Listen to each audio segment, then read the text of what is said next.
आपण नवीन काहीतरी करतो किंवा आपल्या आयुष्यात नवीन काहीतरी येतो, तो जो आनंद असतो ना, तोच आनंद आज माझ्या आयुष्यात आला आहे. मी त्या दिवशी म्हणल्याप्रमाणे माझ्या मंदिरात गणपती बाप्पांची मूर्ती नव्हती, पण बाप्पाच्या कृपेने या गणपती बाप्पा आज माझ्या मंदिरात विराजमान आहे.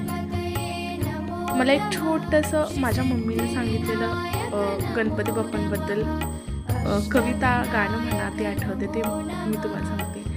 गणराया हा दयाळू देव चांगला, प्रेमाने त्याचा आज बंधू याचला. लांबट हे सोंड तुझे, लांबट हे पोट तुझे सोंड वाकडी, दुर्वांची बाहू तुला एकही जोडी. मोठे हे पोट तुझे झाले कसे, मोदक हे ताट भरून रोज खात असे.